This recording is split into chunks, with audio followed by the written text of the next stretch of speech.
Para empezar a hablar sobre este tema, creo que es fundamental establecer una relación entre lo que es el lenguaje y el pensamiento. Nosotros hablamos como pensamos. Entonces, esto hace que muchas personas, históricamente tenemos a diferentes movimientos totalitarios que han querido manipular el lenguaje. Y esto básicamente actualmente está encarnado por los movimientos feministas y también los movimientos LGBTIQ+, etc. ¿Qué pasa? Bueno, para poder abordar este tema es necesario entender de la base de la que parten para estos razonamientos. Ellos dicen que el castellano es un lenguaje sexista y fundamentan esto en el hecho de que la utilización del masculino genérico genera violencias sistemáticas y simbólicas. ¿Qué es el masculino genérico? El masculino genérico es cuando yo entro a un salón y hay mujeres y hombres, digo hola a todos en vez de hola a todas. Entonces, según esto, se generan violencias simbólicas que se trasladan no solamente al ámbito del lenguaje, sino también al ámbito de la cultura, al ámbito de las acciones, etc. Y para poder combatirlo proponen la utilización de un lenguaje neutro. ¿Qué es este lenguaje inclusivo? Bueno, básicamente este lenguaje inclusivo busca terminar con la bipolaridad genérica que, según ellos, ha generado las desigualdades y la invisibilización de la mujer y de diferentes diversidades.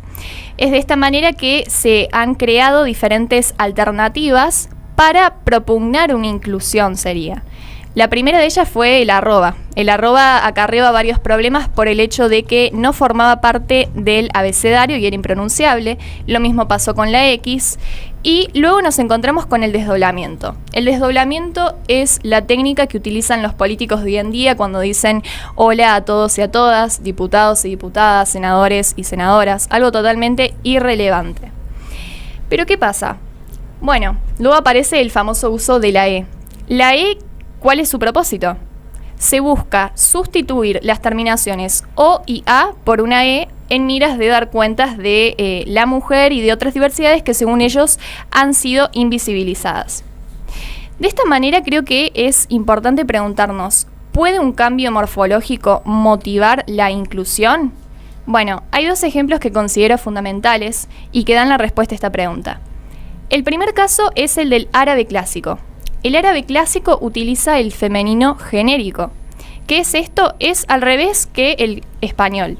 Nosotros tenemos en el español que utilicemos el masculino, por ejemplo, hola a todos, pero en el árabe es al revés, ellos dirían hola a todas.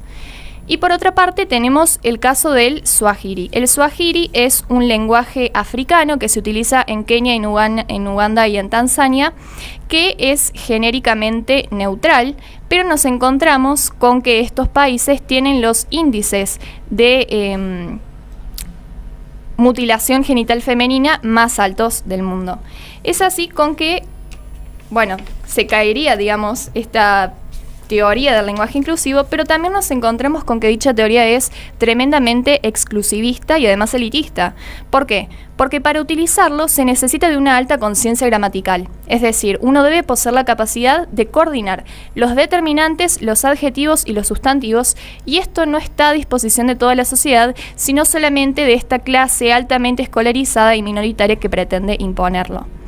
Y por otra parte terminan haciendo lo que pretenden suprimir, es decir, ellos pretenden visibilizar diversidades, se llenan la boca de ser un movimiento que da cuenta de ellas, pero en realidad lo que pasa es que terminan homogeneizando estas diferencias que antes se daban cuenta en el lenguaje tradicional. Pero también ellos dicen que la lengua es algo vivo, algo que es cierto, la lengua es algo vivo que va evolucionando y se va modificando, pero la lengua no admite imposiciones. La lengua cambia a partir de consensos y acuerdos comunitarios y va más allá de una planificación de sectores minoritarios. Es de esta manera que se caería todo lo que fundamenta al lenguaje inclusivo. Y también me parece importante recalcar el hecho de que estas ideologías han tenido una gran incidencia, especialmente en nuestro país, porque son sustentadas a través del Estado. De esta manera es que se han difundido y que han logrado tanta visibilización. Por supuesto. Bien, ¿Horacio? Sí, sobre ese punto creo que hay tres ideas fundamentales a rescatar. Muy buena exposición nos ha dado en este sentido la señorita Sánchez. Pero voy a tomar tres puntos que creo que son fundamentales. En primer lugar, viendo la experiencia de ciertas naciones de África, tomando curiosamente el ejemplo de Turquía, tomando elementos de un Japón más tradicional, se podía observar que había una tendencia a lo que podemos definir actualmente como un lenguaje neutro en términos de masculino-femenino. Y sin embargo, en dichas regiones, África, parte de Medio Oriente, parte de Oriente, es donde mayormente ostensible eran las asimetrías de poder entre el hombre y la mujer.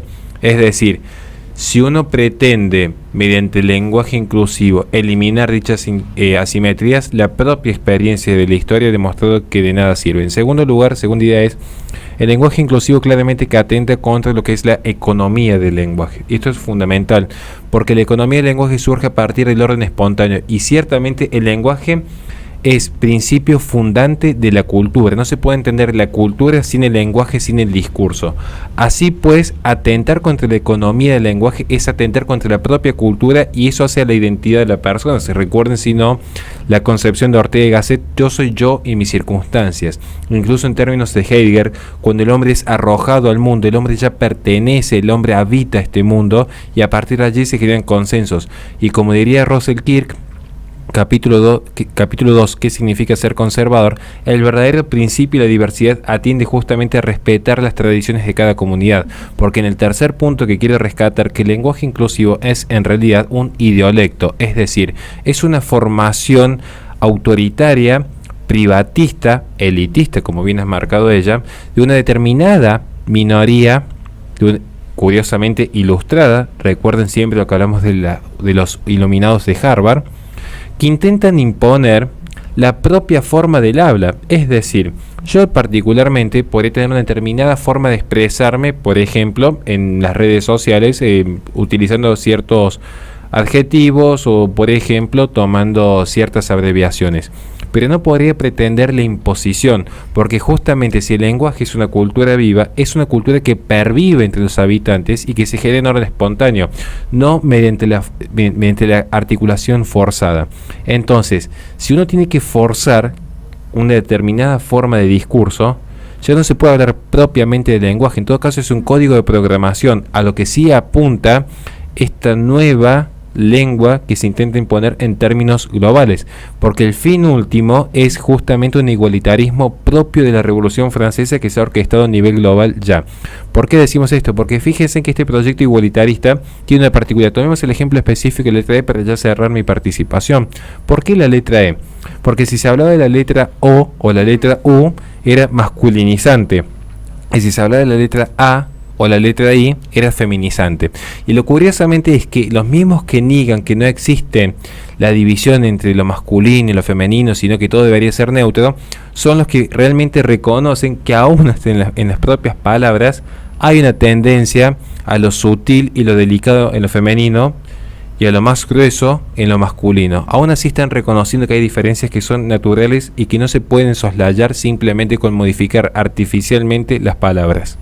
Sí, y bueno, y también lo podemos evidenciar en cómo pasa en diferentes países, ¿no? En países donde es más común utilizar los pronombres neutros, ¿no? Se quiere imponer ahora usar pronombres femeninos, masculinos y nuevos pronombres para ejercer hacia las personas transexuales, hacia las personas de los 400 y pico de géneros que supuestamente hay, mientras que en los que hay un masculino y un femenino para los pronombres, se quiere decir que haya un género neutro. O sea que evidentemente la única intención es crear una ingeniería social, ¿no? Para crear divisiones en la sociedad y que se pueda militar ciertas ideas desde incluso la forma de comunicarse y la forma de hablar. Así que bueno, si alguno otro quiere hacer un comentario, si no, vamos a un corte. Le recordamos a la gente que este programa sale todos los lunes de 18 a 21 por twitch.tv/la_resistencia, por Play FM Radio en Córdoba, Carlos Paz, Tucumán y San Fernando del Valle de Catamarca.